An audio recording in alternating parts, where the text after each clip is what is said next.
pada siang hari saya ditugaskan untuk mengajarkan tentang pedoman satu.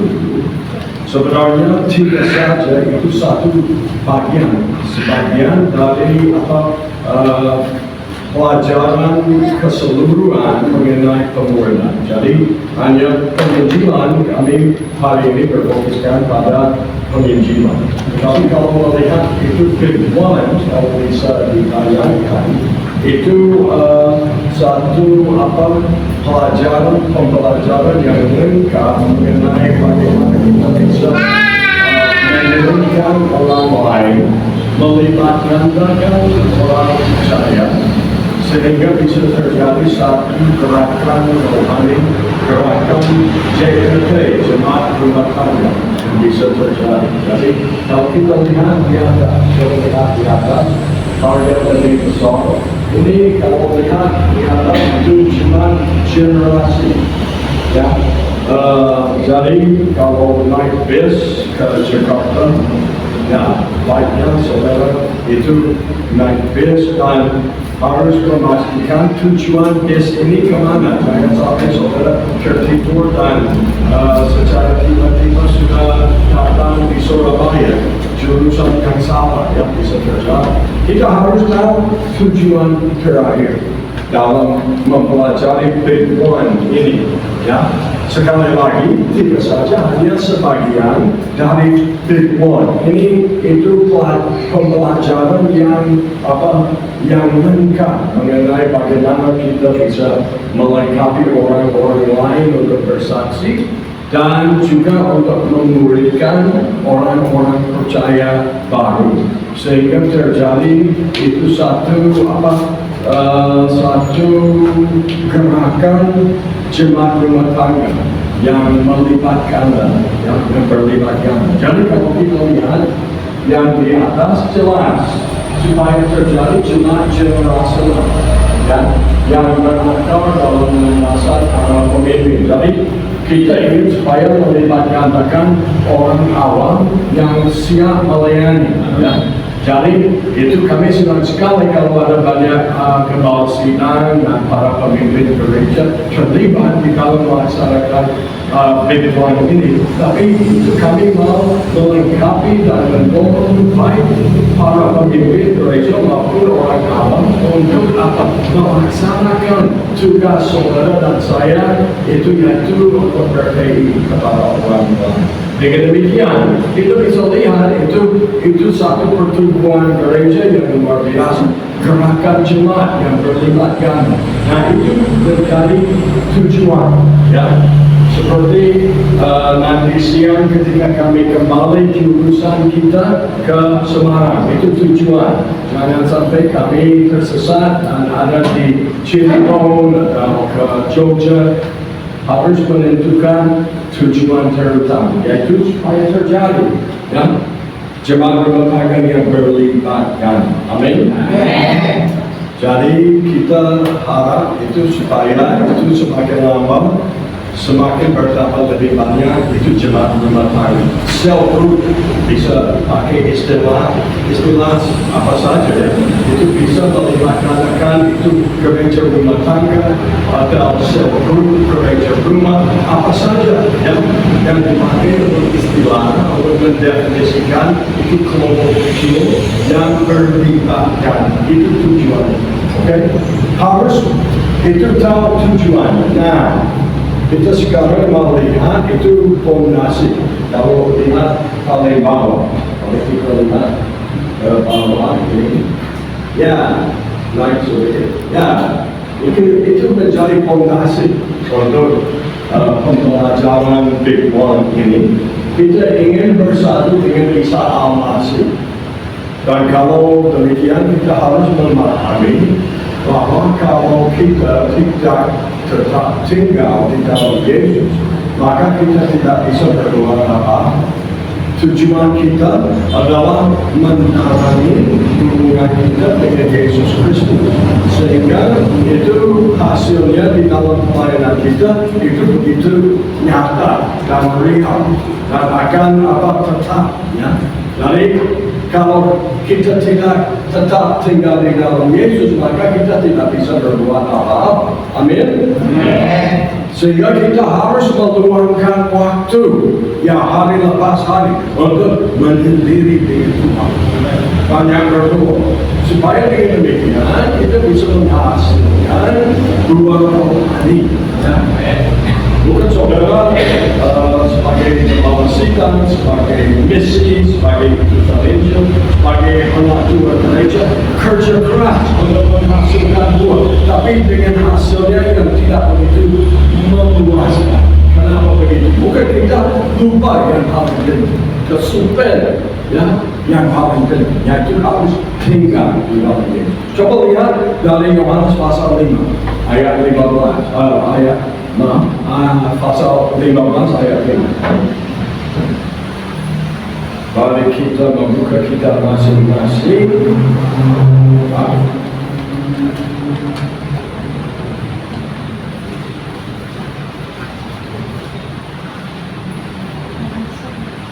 Yohanes pasal 15.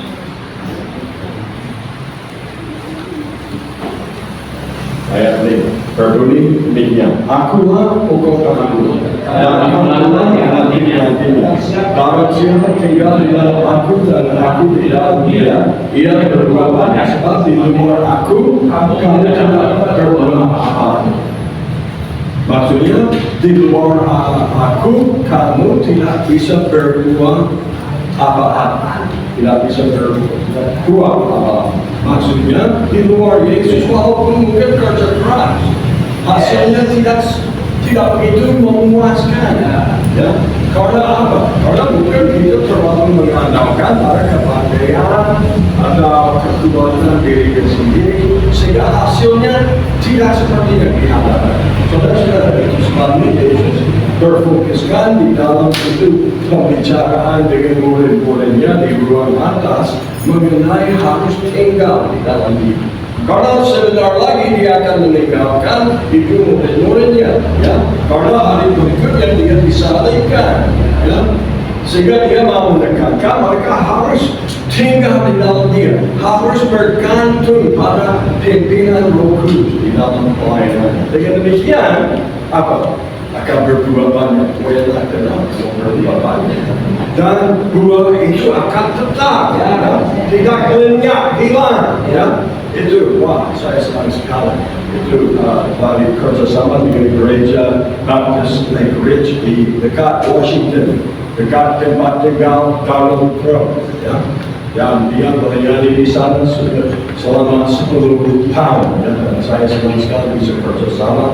Dan saya lihat itu gerejanya berkeliling ke seluruh Jawa Tengah, pernah ke Aceh. Pertama kali saya bertemu kepada rombongan dari gereja yang dilayani oleh Pak Brian di Aceh waktu terjadi tsunami. Waduh, luar biasa. Jadi itu kira-kira berapa tahun yang lalu itu 2021.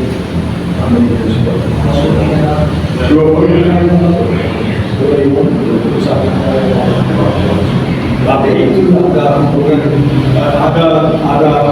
kerjasama yang sudah terjalin antara saya dan beberapa misi lagi dan gereja Bapak dan ini. Saudara-saudara, kita harus kerjasama. Ini yang paling penting. Yang ojo lali. Jangan lupa, ya. Yang paling penting landasan, fondasi kehidupan kita. Dan termasuk harus merendahkan diri. Wah, itu orang sombong nggak bisa dipakai untuk perbuatan sombong. Kalau menjadi orang sombong, congkak hati, gimana ya? Itu menjadi penghalang buat Roh Kudus untuk memenuhi hati saudara. Menurut Yesaya pasal 57, ya, itu dalam Yesaya pasal 57 bukan ayat 14, itu ada dua tempat di mana Tuhan ada. Ya, dia ada di tempat yang tinggi, di mana itu? Di surga, ya. Dan dia itu bersenayang di dalam hati orang yang rendah hati. Amin. Berarti kalau sombong itu Tuhan Allah, wah saya tidak mengambil hal itu. Saya mau merendahkan diri, merendahkan diri, merendahkan hati lagi. Bukan hanya sekali, 15 hari lalu saya merendahkan diri. Loh, bagaimana hari ini? Baru pagi tadi apakah saudara menyendiri dengan Tuhan?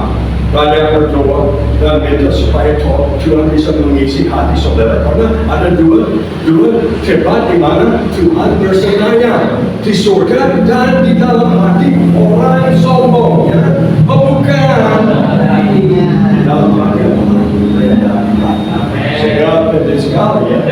Yang kedua, harus rela mati. Maksudnya harus siap menyerahkan nyawanya demi supaya itu bisa maju. Harus siap bertobat, harus siap menyerahkan nyawanya demi kemajuan Injil di Indonesia. Siap? Saya bisa menjawab, ya, tapi mungkin kalau terpojok dan itu orang mengancam, membunuh, I don't know. Ya, mudah-mudahan bisa berani, tetap berani mengikuti Yesus. Yang ketiga, coba lihat, tetap dalam doa. Bapak-bapak pendeta harus memperhatikan ini ya. Apakah saudara sering berdoa? Tidak bisa menjawab. Rata-ratanya orang gembala sidang di Amerika Serikat berdoa berapa lama sehari? 7 menit sehari. Loh. Waduh, kalau gembala sidang berdoa selama 7 menit sehari setiap hari, bagaimana dengan jemaat yang dia pimpin? Bukan kurang. Loh, itu sebabnya saudara sebagai gembala sidang harus menjadi teladan buat jemaat yang saudara lakukan. Jadi harus banyak berdoa. Meluangkan waktu untuk berdoa. Jangan lupa berdoa. Billy Graham, pernah mendengar nama Billy Graham? Penginjil yang terkenal. Ada yang menanyakan dia, Pak Billy Graham, apa kuncinya untuk kemajuan Injil dan perkembangan di gereja? Ada 3 hal. Yang pertama berdoa, yang kedua berdoa, yang ketiga berdoa. Mengerti maksud saya? Harus tetap meluangkan waktu untuk menyendiri dengan Tuhan. Dengan demikian, pasti saudara akan menghasilkan Tuhan. Dan yang keempat di sebelah kanan harus taat kepada Tuhan. Orang Kristen yang banyak berdoa tetapi Tuhan tidak taat kepada Tuhan, itu seperti lawan kata ya, bertentangan dengan apa yang diharapkan oleh Yesus. Mestinya orang Kristen yang banyak berdoa akan secara wajar akan akan taat berkata perintah. Yesus bilang orang yang mengasihi aku akan melakukan sebagian dari perintah. Betul? Semua, bukan sebagian, harus semuanya. Ya.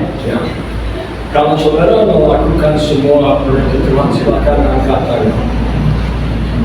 Ada yang lalu-lalu. Mestinya kita yang mengikuti Yesus, kalau kita tetap tinggal di dalam Yesus, maka kita bisa itu taat kepada Tuhan. Kita mau melakukan segala perintahnya, walaupun mungkin kadang-kadang terslip berbuat dosa. Apa yang harus kita lakukan? Sedih sekali, merasa bersalah, tidak berbuat. Jangan begitu, langsung mengaku. Amin. Kalau terslip berbuat dosa, langsung mengaku. Jikalau kamu mengaku dosa kamu, Allah itu yang setia dan adil akan mengampuni segala dosamu dan menyucikan hatimu dari segala kejahatan. Amin. Ini dialamatkan kepada siapa? Orang Kristen atau orang yang bukan Kristen? Kristen. Ya. Sehingga biasanya kalau berbuat dosa kita merasa bersalah. Kalau merasa bersalah, malas berdoa. Malas berdoa terus terang. Oleh karena itu, apabila kita terslip berbuat dosa, kita harus langsung mengaku dosa. Supaya hubungan yang bukan terganggu karena dosa yang menjadi penghalang buat kita mendekati Tuhan itu bisa dipulihkan. Enak ada ada hubungan kasih yang intim, yang akrab dengan Tuhan. Karena kita secara rutin mengaku dosa kita. Penting sekali pertumbuhan rohani bahwa kita secara rutin mengaku dosa. Karena kadang-kadang bukan dalam hati yang sesuatu yang saya pikirkan tidak sesuai dengan kehendak Tuhan. Harus mengaku. Lebih baik daripada menunggu sampai dilaksanakan. Itu sebenarnya bahaya, itu masuk internet mencari porn. Bukan hanya laki-laki, tapi bisa perempuan juga. Kalau melihat itu di internet, masuk itu tutup pintu, dikunci, lihat-lihat, biasanya bukan hanya dilihat, dilaksanakan, dipraktek. Itu bahaya. Amin. Wow. Amin. Cukup ya. Yang terakhir, yang kedua, sampaikan setelah kita tetap tinggal di dalam Yesus, lagi berikutnya kita harus menyampaikan Injil Yesus. Artinya harus mewartakan Injil kerajaan surga. Memberitakan Injil Yesus kepada orang lain dengan menggunakan hari ini kita mempelajari pola tiga saja. Ini time, ini place, ini where. Amin. Kapan saja, di mana saja, kepada siapa saja. Itu tiga saja. Amin. Nah, makin lama bisa keluar mencari orang dan orang itu bisa diinjil. Mungkin dia seperti wanita Samaria yang diinjili oleh Yesus sendiri. Wah, wanita Samaria itu luar biasa. Dia namanya orang kunci. Ya. Orang berdamai. Ya. Tapi lebih orang kunci. Tuhan menggunakan dia secara luar biasa. Melalui kesaksiannya itu ada banyak orang berbondong-bondong datang kepada Yesus. Sehingga terjadi satu gerakan rohani di sana namanya kebangkitan rohani yang menyapu seluruh Samaria. Itu yang tahap yang pertama. Tahap yang kedua di Samaria, kebangkitan rohani terjadi di bawah pimpinan siapa? Itu pasal 8 bisa pada langsung ketika dia melayani di sana. Orang diakon, bukan pendeta, bukan gembala sidang. Orang diakon yang di garis bawah ini terpenuhi dengan Roh Suci. Karena dia terpenuhi dengan Roh Suci, ada kuasa yang Tuhan percayakan kepada dia. Sehingga di Samaria dia memberitakan Injil secara meluas. Terjadi kebangkitan rohani yang kedua di Samaria, di mana ada ribuan orang sesat yang terselamatkan. Karena kedatan satu orang wanita, latar belakang gelap sekali. Kerja apa ini? WTS. Wanita tanpa senyum.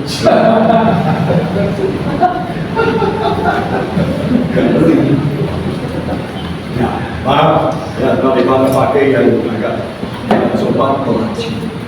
Ya, wanita tanpa senyum. Dia akan 5 kali menikah. Orang di rumahnya bukan suaminya, tapi dia mengalami itu transformasi hidup yang luar biasa. Sehingga dia bertobat, dia meninggalkan ember. Harus membawa ember, diisi itu dengan air, tetapi dia meninggalkan itu karena semangatnya luar biasa, mau memberitakan Injil kepada orang lain. Itu yang kami harapkan hari ini. Nanti bisa terjadi sebenarnya. Saya percaya kalau berdoa sebelum keluar nanti, Tuhan bisa mempertemukan Bapak dan Ibu dengan orang, artinya Tuhan sedang berkarya di dalam hati. Tidak berarti secara otomatis mereka langsung percaya. Bukan mereka marah-marah. Jangan membalas. Tidak usah berargumentasi. Itu kalau ada yang mau berargumentasi, tinggalkan saja. Nuhun pamit, ya. Lalu cari yang lain. Tetapi saya percaya Tuhan bisa mempertemukan saudara dan saya dengan orang yang hatinya menjadi tanah yang subur untuk benih.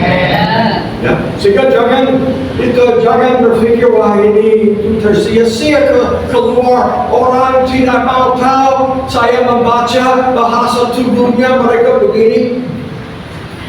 Saatnya saya menginjili mereka orang Jawa ada lagi. Dan tapi ya, jadi saya berdoa demikian. Nanti saudara bisa bertemu, mungkin bisa menjadi seperti wanita Samaria, menjadi itu kuncinya untuk apa? Tuhan akan mengirimkan, mengaruniakan satu gerakan rohani yang apa? Akan menyelamatkan orang banyak. Itu tidak bisa terjadi. Itu yang kedua. Nah, apa yang harus saudara katakan kalau mereka menolak? Itu beda dengan nomor HP ya nanti dan bisa ditindaklanjuti. Pak Biro dan Pak Pandai dalam mengacarakan 31 ini, dia jauh lebih pandai daripada gurunya, guru pihak. Dan dia rajin dan ajib juga, Pak Haji rajin menindaklanjuti orang yang diinjil. Karena bukan hal ini mereka tahu. Atau biasanya orang Jawa, belum saya punya orang Jawa, saya memikirkan dulu, mempertimbangkan dulu.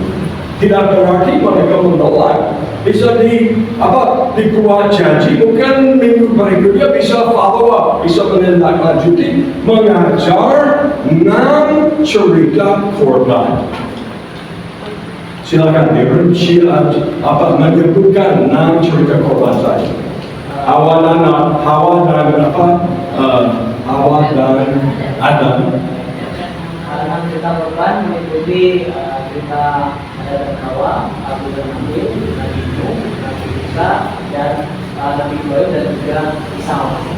Amin. Ya. Kemarin kami melayani di Lembang dan waktu kami di Lembang kami mampir satu rumah. Dan saat kami mampir ada bapak-bapak yang datang nelayan mereka semua dan mereka duduk dan Pak Ryan bercerita kepada mereka. Dia ambil kisah dari mengenai Nabi Abraham, ya, dan bagaimana dia orang taat siap menyembelih anak sulungnya. Asmali pun sedang anak Isa, ya, tapi dihentikan. Dan Tuhan menyediakan anak domba yang menjadi lambang untuk Gusti Yesus. Ya. Jadi Tuhan menyediakan itu anak domba yang menjadi pengganti. Siapa yang menjadi pengganti untuk kita? Mestinya saudara dan saya dihakimi, dihukum, masuk neraka. Tapi Tuhan yang penuh kasih menyediakan itu pengganti, yaitu Yesus Kristus yang menjadi anak domba Allah. Nah, ingatlah ketika Yohanes Pembaptis menunjukkan kepada Tuhan Yesus, inilah anak domba Allah yang datang untuk menghapuskan dosa umat manusia. Kami tidak usah menggunakan perbuatan kita untuk masuk surga. Itu sudah dilunasi dengan darah Kristus. Amin. Sudah dilunasi. Kami bisa memiliki itu kepastian, bukan bukti-bukti, bukan mudah-mudahan. Ada kepastian bisa masuk surga bila dipanggil Tuhan. Kenapa? Karena Yesus, bukan karena kita. Nanti harus hati-hati nanti dengan orang yang beragama Islam atau Katolik. Karena kita tidak mau sepertinya membanggakan, memegahkan dewa. Saya akan ada kepastian saya masuk surga. Saya yang memang ada kepastian, tapi bukan pada kita. Tapi ada kepastian berdasarkan apa? kasih karunia Tuhan.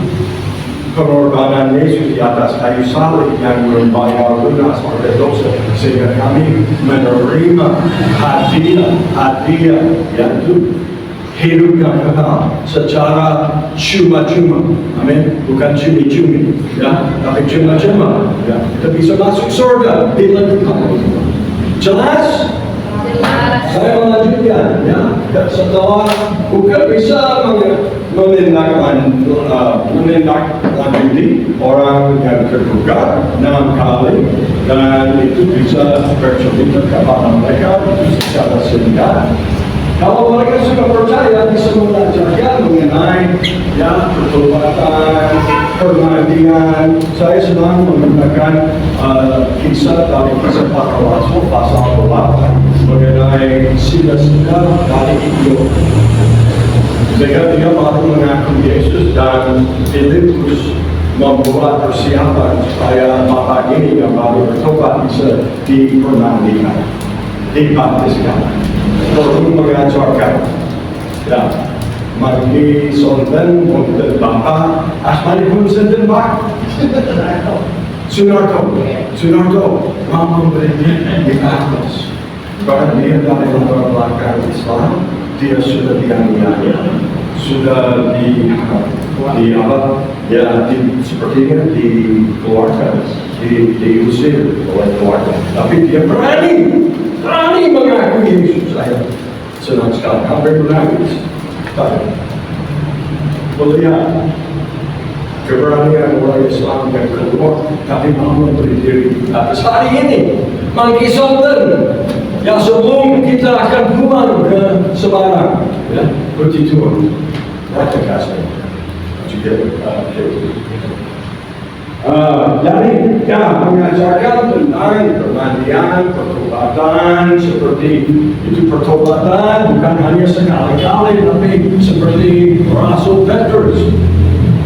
Masih ingat ketika dia diberi penglihatan di atas atap rumah, diberi penglihatan siapa yang perlu bertobat? Ya memang Cornelius, tapi bukan hanya Cornelius sendiri, tapi siapa lagi? Petrus sendiri. Kenapa? Karena ada hal-hal dalam hatinya yang menjadi pengetahuan buat Tuhan untuk mendekati. Dan ada halangan yang menjadi hambatan buat dia untuk mendekati Allah, sehingga itu harus dicabut. Apa maksudnya? Namanya apa? Dosa prasangka. Ya, sudah pernah merasa berprasangka, maksudnya menganggap diri lebih baik daripada yang lain, menganggap suku saudara lebih baik, lebih tinggi daripada suku-suku yang lain. Itu yang menjadi soal terutama bagi Petrus. Karena itu dia tidak bisa dipakai oleh Tuhan untuk menjangkau orang-orang Yunani termasuk Cornelius di rumah. Itu sebabnya Tuhan mengasihi Petrus. Dia mau memberikan kesempatan buat dia bertobat, meninggalkan dosa itu, supaya dia bisa disucikan lagi, diampuni, dan dia bisa menjadi alat yang bermanfaat bagi rencana Tuhan, sehingga Tuhan menggunakan Petrus untuk menjangkau itu Cornelius, seisi rumahnya, teman-teman akrabnya, itu juga itu anak buahnya, semuanya terjangkau. Itu satu terobosan di dalam kisah para rasul untuk menjangkau orang-orang yang bukan orang Yahudi. Tuhan membuka pintu untuk orang Yunani. Tuhan menggunakan Petrus 3 kali di dalam kisah para rasul. Pasal 2, dia dipakai untuk membuka itu pintu yang tidak bisa ditutup oleh manusia untuk orang Yahudi. Pasal 2, hari Pentakosta. Pasal 8, Tuhan membuka kesempatan untuk apa? Membuka pintu yang tidak bisa ditutup manusia untuk orang-orang sakit. Pasal 10, Tuhan kerja lagi, ya, dia mau membuka pintu untuk Injil, untuk khususnya orang Yunani. Tapi ada masalah, ada dosa yang terakar di dalam hati. itu harus dibongkar, harus diakui. Setelah dia mengakui dosanya, hatinya disucikan, Tuhan menggunakan Rasul Petrus untuk menjangkau banyak orang Yunani. Masih ingat apa yang terjadi setelah itu dia mengakui Yesus dalam pasal 10? Itu Roh Kudus diturunkan, dicurahkan ke atas orang-orang Yunani. Selain berbahasa lidah, mereka itu setelah percaya mereka dibaptiskan. Ya, banyak pembaptisan sesudah atau sebelum itu mengakui Yesus. Sebelum atau sesudah? Sesudah. Bahkan sebelum bila itu namanya believer baptism, orang yang percaya akan dibaptiskan secara namun sewu. Ya, kami dari gereja baptis kami membaptiskan secara selam. Ya, agak apa ya? Bukan membaptiskan orang secara senang.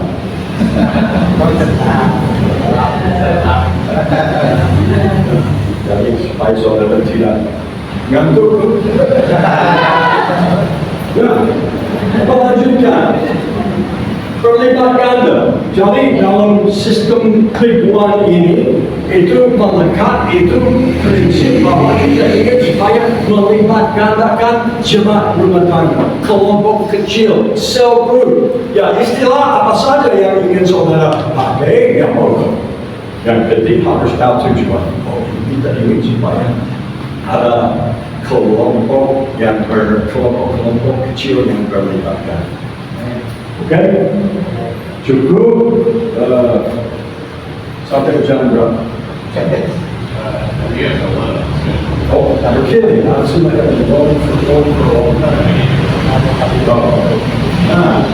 ada banyak kalau kita membahas ini, Pak Tigor, silakan maju ke depan. Kepala penjara itu kami tidak tahu namanya dalam kisah para rasul pasal 16.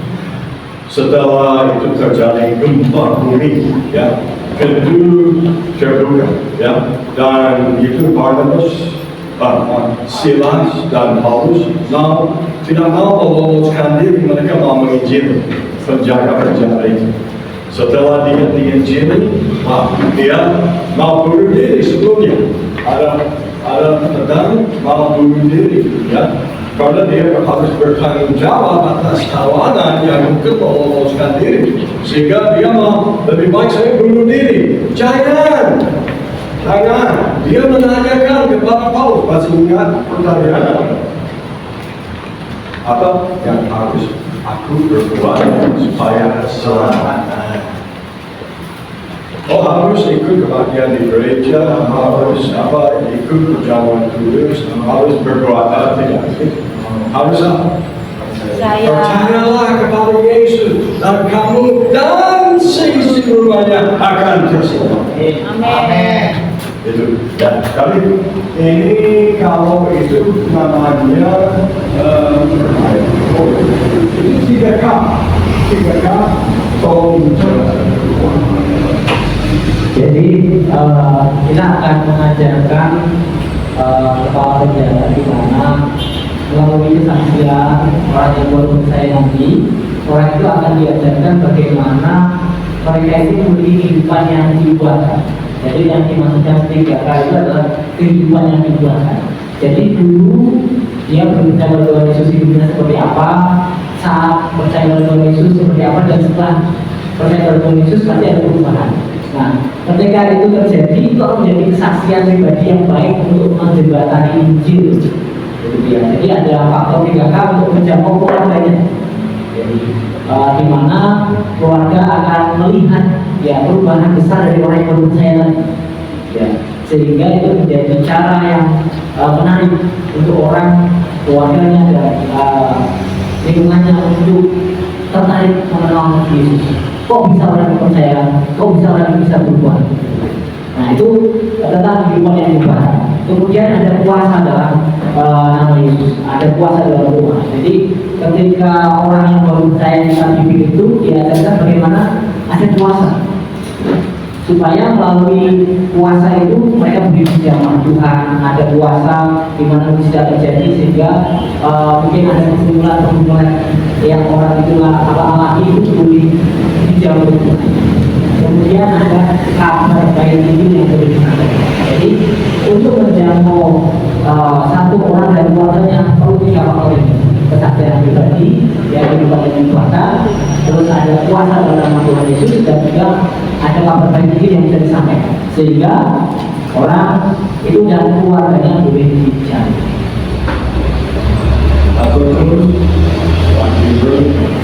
memang dia lebih pintar daripada saya. Kalau dia sudah berapa lama bekerja sama dengan kita? 15 sampai waktu dia sudah menghafal itu pola penyampaian video ini. Sudah kalau dia bermimpi mengenai 3 saja,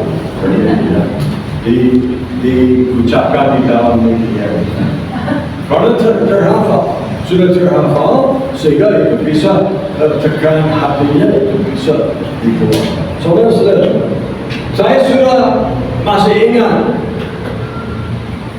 namanya K3, kenalan keluarga dan kawan, ya kawan. Amin. Jadi itu menjadi lingkungan yang perlu dan saya dan saudara Injil. Kenalan keluarga, bukan ada keluarga yang belum percaya. Anda tahu yang kalau masih ada anggota keluarga yang belum jadi orang Kristen. Dan saya pun istri saya sekarang ada di Florida. Dia itu dalam 10 tahun belakangan ini, 10 hari belakangan ini, dia menginjili banyak keponakan yang belum percaya, menginjili adik perempuan yang orang lesbian, berarti lesbian, ya homoseks, bukan, menginjili. Itu menjadi tempat misi dia, yaitu keluarganya sendiri atau kenalan orang yang sudah punya hubungan yang akrab perlu diinjil. Bukan itu teman-teman sekerja perlu diinjil, ya. Dan kawan yang paling akrab perlu diinjil, ya. Dan itu saudara perlu mengingat 2 Timotius pasal 2 ayat 2. Bisa dibacakan, ada yang bisa menolong saya. Silakan. 2 Timotius pasal 2 ayat 2. Betul. 2. Prinsip 2. Ada yang bisa bacakan? 2 Timotius 2 ayat yang kedua, apa yang engkau dengar daripada aku di depan banyak saksi, percayakanlah itu kepada orang-orang yang dapat dipercayai, yang juga cakap mengajar orang lain. Oke. Mungkin ini lebih bagus. Jadi kalau ini ayat 2 pasal 2 Timotius 2 ayat 2, ini dia itu mencakup 4 generasi. Paulus, siapa lagi? Mengajar orang yang apa? Timotius. Setelah Timotius, siapa lagi? Orang yang bisa dipercayai, ya. Dan keempat, orang lain juga. Jadi ada 4 generasi yang disebutkan oleh Rasul Paulus dalam ayat ini. Ayat ini penting sekali untuk kemudian. Mestinya bapak-bapak dan saya sendiri itu punya kelompok di mana saudara memuridkan, menjadi mentor. Kalau memuridkan bukan hanya mengajar, tapi menjadi mentor, teladan buat orang yang ingin saudara ajari, ya, bukan hanya mengajar goodbye pulang tetapi tidak ada teladan, tidak ada mentor yang baik. Jadi itu sebabnya Rasul Paulus berhasil dalam pelayanan pemulihan karena dia menjadi teladan yang luar biasa.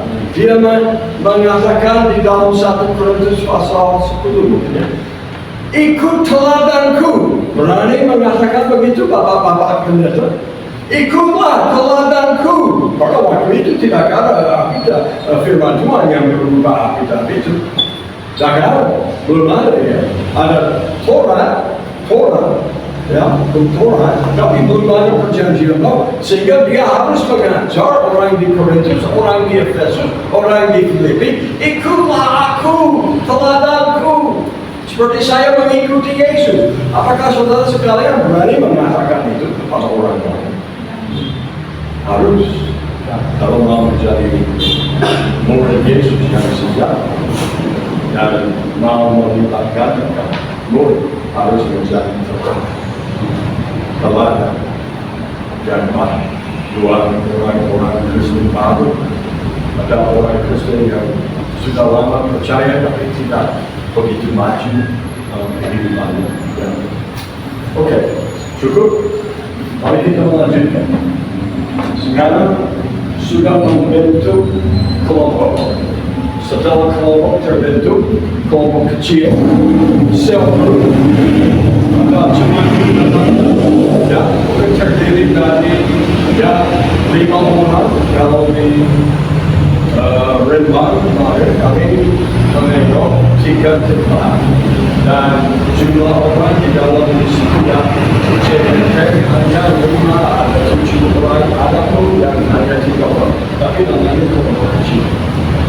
Dan diharapkan melalui kelompok kecil yang saudara bentuk itu dan juga berbentuk itu bisa membuka lebih banyak orang dalam mencari orang dalam lingkungan mereka untuk menguji 3 golongan di dalam 3 grup di dalam lingkungan keluarga kita atau oikos.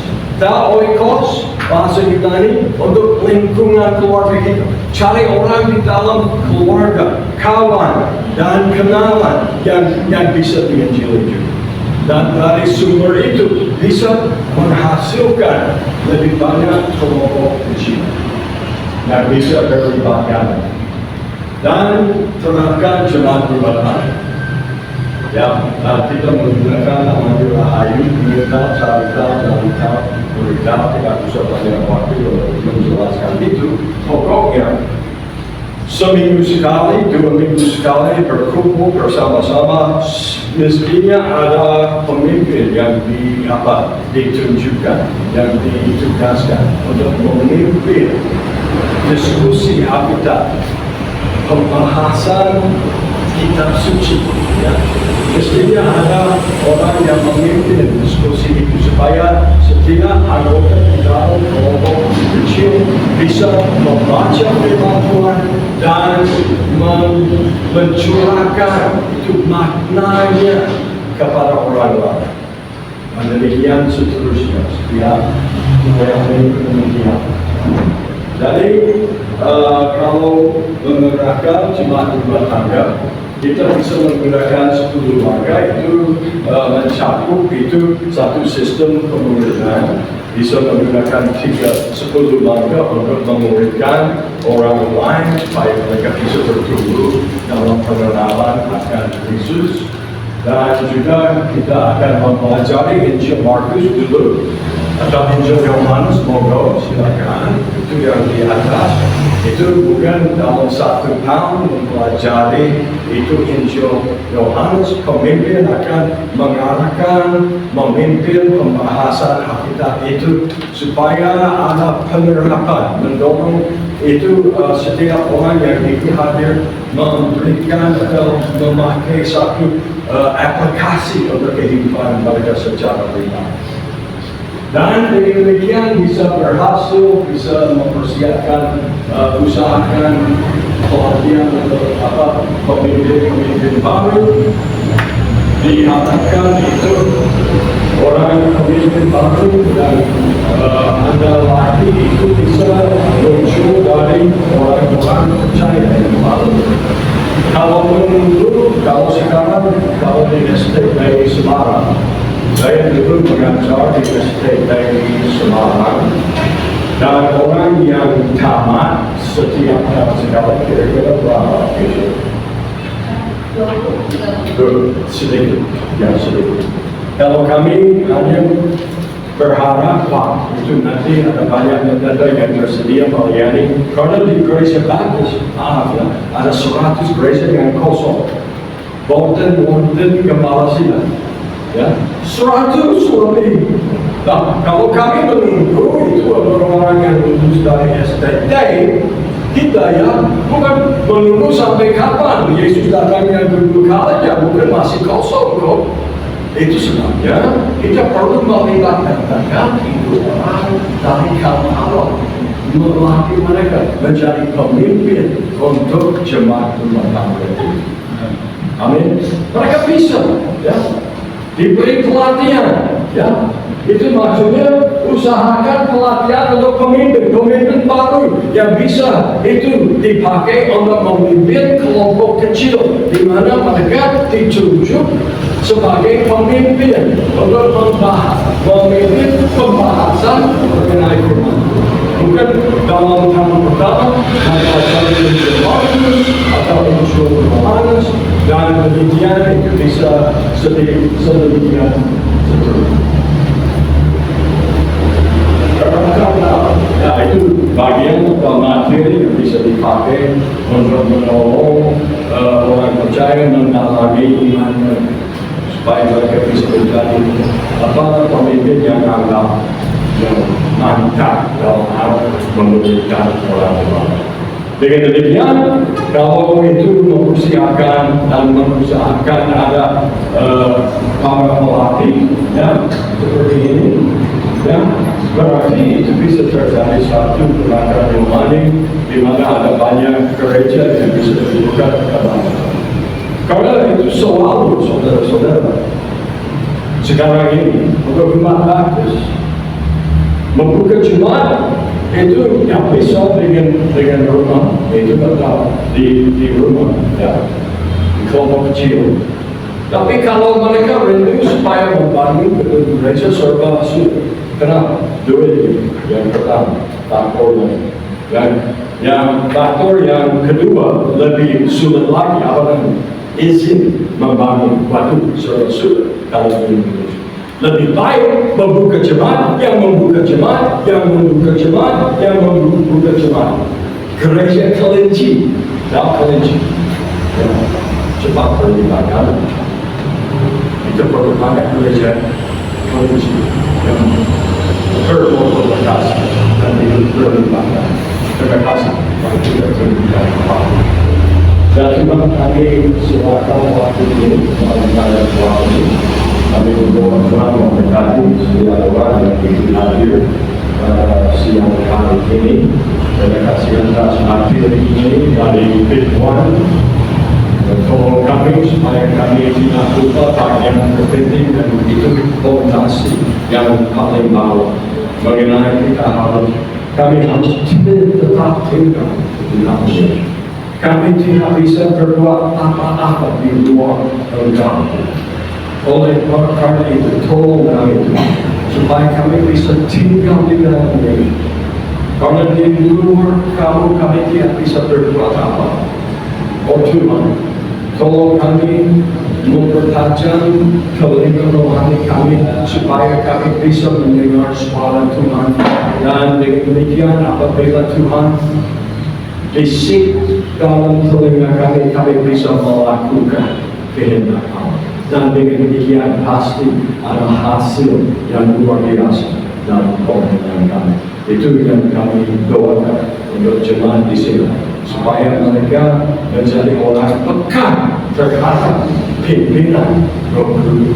Mereka bisa melangkah bersama-sama dengan Roh Kudus. Mereka tidak mendahului, tidak terbelakang. tak tertinggal di belakang, tapi mereka melangkah bersama-sama dengan Roh Kudus. Itu doa yang kami panjatkan pada siang hari ini dalam nama Tuhan Yesus Kristus. Amin. Amin.